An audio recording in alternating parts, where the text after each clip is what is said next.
கர்த்தருடைய பரிசுத்த நாமம் மகிமைப்படுவதாக. ஆமென்.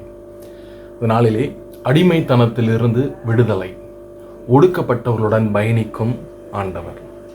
அடிமைத்தனத்திலிருந்து விடுதலை, ஒடுக்கப்பட்டவர்களுடன் பயணிக்கும் கடவுள் என்கிற தலைப்பின் கீழே இந்த நாளிலே நாம் தியானிப்போம்.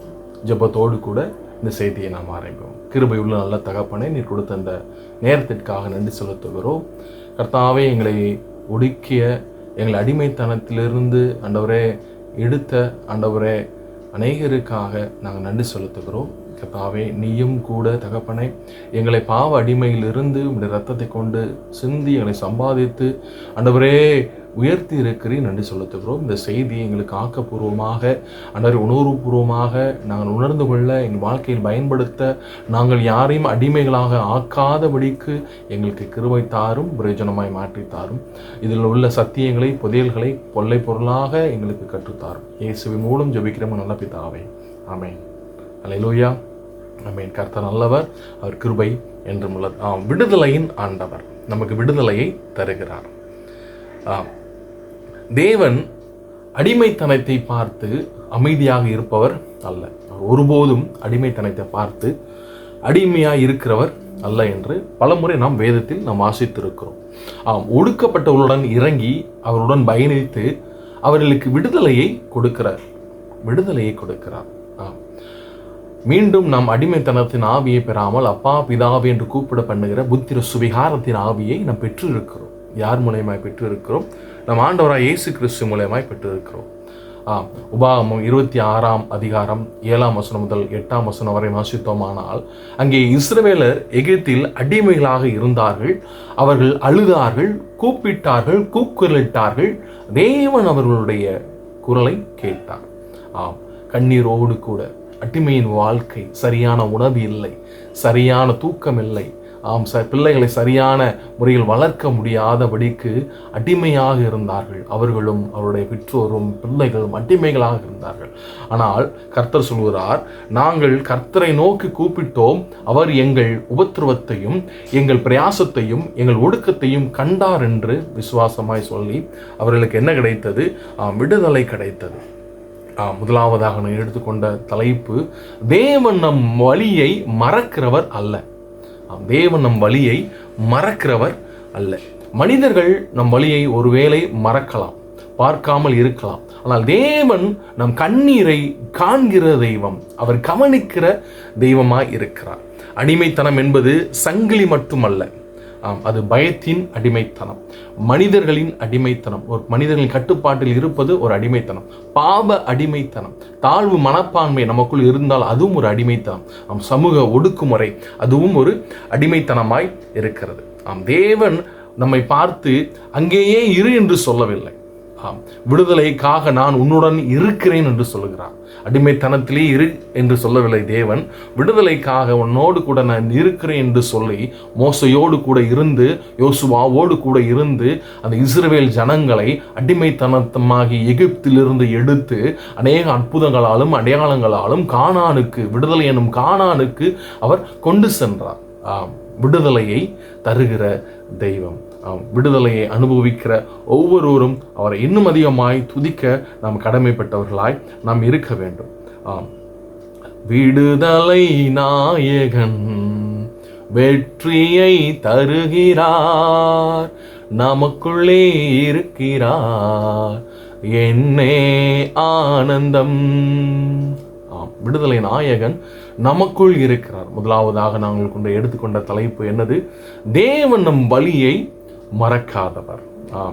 இந்த செய்தியின் நாம் தலைப்பாக அடிமைத்தனத்திலிருந்து விடுதலை, ஒடுக்கப்பட்டவருடன் பயணிக்கும் கடவுள் என்று நாம் தியானித்துக் கொண்டிருக்கிறோம். அதில் முதலாவது வார்த்தை தேவன் நம் வழியை மறக்காதவர். இரண்டாவதாக நான் எடுத்துக்கொண்ட தலைப்பு, விடுதலை என்பது ஒருவருக்கானது மட்டும் அல்ல. விடுதலை என்பது ஒருவருக்கானது மட்டும் அல்ல.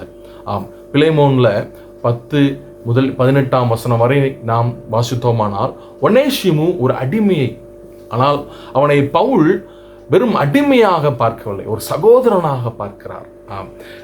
பிலேமோன் 16, இனிமேல் நீ அடிமையாக அல்ல, பிரியமான சகோதரனாக. கிறிஸ்துவுக்குள் ஒருவரை ஒடுக்குவதற்கு அடையாளம் இல்லை, கொடுவதற்கான ஒரு முகாந்திரம் இல்லை. நாம் அதை அப்படி பண்ண கூடாது என்று பவுல் சொல்லுகிறார்.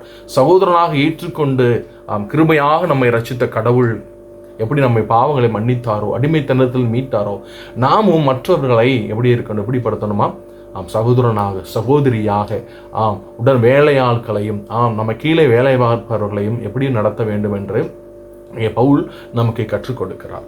இரண்டாவதாக நான் உங்களுக்கு எடுத்துக்கொண்ட வார்த்தை, விடுதலை என்பது ஒருவருக்கானது மட்டும் அல்ல. ஒருவருக்கானது மட்டும் அல்ல. அவன் உனக்கு கடன் பட்டிருந்தால் அதை என் கணக்கில் வை என்கிறார். அங்கே நீ என்ன போல என்ன நேசிக்கிற மாதிரி அவனை நேசி, எனக்கு கொடுக்கறது அவனுக்கு கொடுன்னு சொல்லி அவனுக்கு ஒரு லெட்டர் எழுதி என்ன செய்கிறாரு, கொடுக்கிறார். ஒனேசிமுக்காக பவுல் பாருங்க எவ்வளோ இறங்குறாரு, ஒரு அடிமைக்காக எவ்வளோ இறங்குறாரு. இதுதான் கிறிஸ்துவின் சுவிசேஷம், இதுதான் கிறிஸ்துவின் அன்பு, இதுதான் கிறிஸ்துவின் விடுதலையாய் இருக்கிறது. நாம் செலுத்த வேண்டிய கடனை இயேசு தன் கணக்கில் எடுத்தார். நம் அடிமைகளாய் இருந்தோம், அவர் நம்மை சகோதரர்களாக்கினார், சீசர்களாக்கினார், நண்பர்களாக்கினார். காரணம், அவர் விடுதலை கொடுக்க வந்த தெய்வமாய் இருக்கிறார். உண்மையான விடுதலை என் சங்கிலி உடைவது மட்டுமல்ல, உண்மையான விடுதலை என் சங்கிலி உடைவது மட்டுமல்ல, மற்ற மனிதர்களின் சங்கிலியையும் நான் உடைத்தெறிய வேண்டும். அதுவே மெய்யான விடுதலை. மற்றவர்களை நான் ஏற்றுக்கொள்ள வேண்டும், சகோதரனாக நாம் ஏற்றுக்கொள்ள வேண்டும். இதுவே இரண்டாவதாக நான் எடுத்துக்கொண்ட வார்த்தை, ஒருவருக்கானது அல்ல. விடுதலை என்பது ஒருவருக்கானது அல்ல. முதலாவது பார்த்தோம் எகிப்தின் அடிமைத்தனத்திலிருந்து இருந்தவர்கள். இரண்டாவதாக ஒனேசிமுவின் அங்கே அடிமைத்தனத்தில். மூன்றாவதாக நாம் பார்க்க போறது சமரியா பெண். சமரியா ஒடுக்கப்பட்டவர்களிடம் இயேசுதாமே சென்று அமர்கிறார். நான் உங்களை விசாரிக்கிறவரானபடியால் எல்லாவற்றும் என்கிட்ட என்ன செய்யுங்க சொல்லுங்கன்னு சொல்றார். அங்கே சமரியா பெண்ணிட்ட போறார். ஒடுக்கப்பட்டவர்களும் இயேசுதாமே சென்று அமர்கிறார். அங்கே யோவான் 4ஆம் அதிகாரம் 5ஆம் வசனம் முதல் 14ஆம் வசனம் வரை நான் வாசித்தோமானால், சமூகத்தில் ஒதுக்கப்பட்டவள் அந்த பெண் மத ரீதியாக பிரிக்கப்பட்டவள், கடந்த வாழ்க்கையால் காயமடைந்தவள், அவள் பாவமான ஒரு வாழ்க்கை வாழ்ந்து கொண்டிருக்கிறாள். அதனால் அவள் என்ன செய்கிறாள், சமூகத்தால் ஒதுக்கப்படுகிறாள், மத ரீதியாக பிரிக்கப்படுகிறாள். அது மாத்திரமல்ல, அவருடைய அந்த கடந்த கால வாழ்க்கையினால், அந்த பாவ வாழ்க்கையினால் அவருடைய இருதயம் காயப்பட்டிருக்கிறது, மற்றவரால் குற்றப்பட்டு காயப்பட்டிருக்கிறது. அவளிடம்தான் சென்று ஆண்டவர் சொல்லுகிறார், பேசுகிறார். ஒடுக்கப்பட்டவர்களும் இயேசுதாமை சென்று பேசுகிறவராய் இருக்கிறார். அவளிடம் போய் என்ன கேட்டார், எனக்கு தண்ணீர் கொடு என்றார். உலகத்தில் இருக்கிற எல்லாருக்கும் இப்போ என்ன தேவைப்படுகிறது, நீர் தேவைப்படுகிறது. நம்முடைய தமிழ்நாட்டுக்கு நீர் தேவைப்படுகிறது, அண்டை மாநிலங்களுக்கு நீர் தேவைப்படுகிறது. உலகம் விலகிய இடத்தில் இயேசு நெருங்கினார். ஒரு மனிதன் புறக்கணிக்கப்படுறான், தள்ளப்படுறான், தனித்து விடப்படுறான் அப்படின்னா அங்கே கடவுள் கிரியை செய்கிறார். ஆண்டவர் அவனிடம் சென்று பேசுகிறார், உயர்த்துகிறார். இதுதான் நடக்குது. இதுதான் விடுதலை கொடுக்கிற ஆண்டவர். யாக்கோபின் கிணற்றில் தண்ணீர் எடுக்க அந்த சமரியா பெண் வந்தாள். ஆனால் ஜீவ தண்ணீரை ஆண்டவராக இயேசு கிறிஸ்து மூலம் பெற்றுக்கொண்டார். பாருங்க எவ்வளவு பெரிய தாகம், ஒரு நாளும் தாகம் எடுக்காத ஜீவ தண்ணீரை நான் தர்றேன்னு சொல்லி அந்த பெண்ணுக்கு நம்ம ஆண்டவர் என்ன செய்கிறார், கொடுக்கிறார். ஒடுக்கப்பட்டவருடன் அமர்ந்து பேசுகிற ஆண்டவராய் இருக்கிறார். நம்ம அநேகர் எத்தனை பேர் ஒடுக்கப்பட்டவருடன் அமர்ந்து பேசுகிறோம், விசாரிக்கிறோம், சாப்பிட்டீங்களா, என்ன தேவை, ட்ரெஸ் எது வேணுமா, ஏதாவது நம்ம பேசுகிறோமா, நம்மளால் இயன்றதை கொடுக்கிறோமா, அவர்களுக்காக ஜெபிக்கிறோமா? அமர்ந்து பேசினார் என்று வேதம் சொல்லுகிறது. தேவன் ஒடுக்கப்பட்டவர்கள் குரலை கேட்பதோடு மட்டுமல்ல, அவர்கள் வாழ்க்கை பயணத்தில் அமர்ந்து பேசுகிறார். எகிப்துல அவங்க குரலை கேட்டார். இங்கே பவுல் மூலியமாக ஒனேசிமுக்கு சிபாரிசு செய்தார், சகோதரன் என்றார். இரண்டாவது, இங்க மூணாவது சமரியா பெண்ணை அமர்ந்து கிட்ட வந்துட்டார். கிட்ட வந்து என்ன செய்யறாரு, பேசுகிறார். உங்களுக்காக எனக்காக அந்த பிதாவின் மடியில் இருந்து அவர் இறங்கி இந்த பூமிக்கு வந்தார். வார்த்தை என்னும் அந்த ஆண்டவர் இரத்தத்தினாலும் அங்கே மாம்சத்தினாலும் இங்கே பூமிக்கு மனிதனாக வந்தார். அதுவே பெரிய நமக்கு கொடுக்கப்பட்டிருக்கிற ஆசீர்வாதம். இம்மானுவேலராய் இப்பொழுது கூடவே இருக்கிறவராய் இருக்கிறார். நாலாவதாக நான் எடுத்துக்கொண்ட வார்த்தை, விடுதலை பெற்றவன் மற்றவர்களின் விடுதலைக்காக வாழ வேண்டும். நாம் இப்போ விடுதலை பெற்றிட்டோம், பாவத்திலிருந்து விடுதலை பெற்றுவிட்டோம், அடிமைத்தனத்தை வாழ்விலிருந்து விடுதலை பெற்றுவிட்டோம். நாம் என்ன செய்கிறோம்? மற்றவர்களை அடிமைப்படுத்துகிறோமா? நம்ம கீழே இருப்பவர்களை அடிமைப்படுத்துகிறோமா? நம் குடும்பத்தினரை அடிமைப்படுத்துகிறோமா? நாம் செய்யும் தொழிலிலே, வேலையிலே, படிக்கும் பள்ளியிலே, நம்முடைய சமுதாயத்திலே, நம்மளுடைய சொந்த பந்தங்களிடத்திலே நாம் அடிமைப்படுத்துகிறவர்களாக இருக்கிறோமா? ஐ ஆம் த லீடர், நான் தலைவன் என்று அடிமைப்படுத்துகிறோமா? அப்படி அல்ல. கிறிஸ்து அப்படிப்பட்டதான வாழ்வை நமக்கு கற்றுக் கொடுக்கவில்லை. அவர் என்ன முன்மாதிரியாக வைத்து போனார்? விடுதலை பெற்றவன் மற்றவன் விடுதலைக்காக வாழ வேண்டும் என்று கற்றுக் கொடுத்திருக்கிறார். சங்கீதம் 146 சங்கீதம் 7-9 வசனங்களில் வாசித்தோமானால், ஒடுக்கப்பட்டவர்களுக்கு நியாயம் செய்து பசித்தவர்களுக்கு ஆகாரம் கொடுக்கிறார், கட்டுண்டவர்களை விடுதலையாக்குகிறார். பாருங்க, பசித்தவர்களுக்கு ஆகாரம் கொடுக்கிறார், கட்டுண்டவர்களை விடுதலையாக்குகிறார், ஒடுக்கப்பட்டவர்களுக்கு நியாயம் செய்கிறார். அவருடைய அந்த நியாயத்திலே அவர்கள் தீர்ப்பு வழங்குகிறார். இந்த சங்கீதம் தேவனுடைய இருதயத்தை வெளிப்படுத்துகிறதா இருக்கிறது. ஒடுக்கப்பட்டவர்கள் நியாயம் செய்கிறார், பசித்தவர்களுக்கு உணவளிக்கிறார், கட்டுண்டவர்களுக்கு அவர் கட்டை அவிழ்க்கிறார், குருடருக்கு பார்வையை கொடுக்கிறார், பிசாசா பிடித்தவர்களுக்கு விடுதலை கொடுக்கிறார், தாழ்த்தப்பட்டவர்களை உயர்த்துகிறவராய் இருக்கிறார்.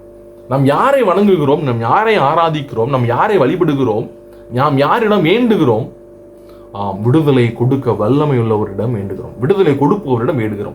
அடிமை யாரும் இல்லை என்று சொல்லுகிறவரை வேண்டுகிறோம். ஆனால் நாம் எப்படி இருக்கிறோம்? அப்படிப்பட்ட வார்த்தையை நாம் பயன்படுத்துகிறோம்? எப்படி நம்முடைய குணநலங்கள் இருக்கிறது? ஒடுக்கப்பட்டவர்களை மறந்து விடாதபடிக்கு தேவனை போல அவர்களுக்காக நிற்கும் மனதை உடையவர்களாய் நாம் இருப்போம். எகிப்தில் அடிமையாக இருந்த இஸ்ரவேலரை விடுவித்த தெய்வம், ஒனேசிமுவை சகோதரனாக உயர்த்திய தெய்வம், சமாரிய பெண்ணின் தாகத்தை அறிந்து அவரோடு கூட அமர்ந்து பேசின தெய்வம், இன்று ஒடுக்கப்பட்டவருடன் சண்ட சராசரங்களிலும் இருக்கிற ஜீவராசிகளோடு, மிக முக்கியமாக மனிதர்களாகிய நம்மோடு பயணிக்கிறார், விடுதலையை கொடுக்கிறார். இன்னும் அதிகமாக நாம் நினைவில் கொள்ள வேண்டியது என்ன? உன் கைகளில் சங்கிலி இருந்தால் அதை தேவன் உடைக்க முடியும். நம் உள்ளத்தில் காயம் இருந்தால் தேவன் அதை குணமாக்க முடியும். இருதய காயத்தை குணமாக்குகிற கர்த்தர் ஒருவரே. பிரியமானவர்களே, நம்முடைய சரீரத்தில் காயம் இருக்கலாம், அதில் அது ஒன்று ஆறும் ஒன்று ஆறாது. மருந்து போட்டால் ஆறும், ஊசி போட்டு அதில் மருந்து கட்டுவார்கள். ஆனால் இருதய காயம் ஒரு நாளும் மாறாது. அதை குணப்படுத்துகிறவர் கர்த்தர் ஒருவரே. இருதய காயத்தை அவர் ஆற்றுகிறார். நம் வாழ்க்கையில் சமூகம் நம்மை நிராகரித்தால், நம்மை தள்ளினால் தேவன் நம்மை அழைக்கிறவராய் இருக்கிறார்.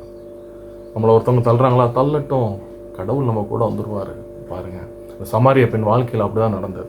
ஏனெனில் நம் தேவன் தூரத்தில் நிற்பவர் அல்ல, ஒடுக்கப்பட்டவருடன் உடன் பயணிக்கும் ஆண்டவராய் இருக்கிறார். கூடவே வரும் ஆண்டவர், அவருடைய கண்ணீரோடு கூட வருகிற ஆண்டவராய் இருக்கிறார். பேசினால் பேசுகிற ஆண்டவராய் இருக்கிறார். நம் ஆண்டவர் நம்முடைய கட்டுகளை உடைத்து விடுதலை தருகிறார். நாம் விடுதலை பெற வேண்டும் என்றால் ஒடுக்கப்பட்டவர்களுடன் கூட இன்னும் அதிகமாய் நிற்போம். நம்முடைய அடிமைத்தனமும் மாறும்.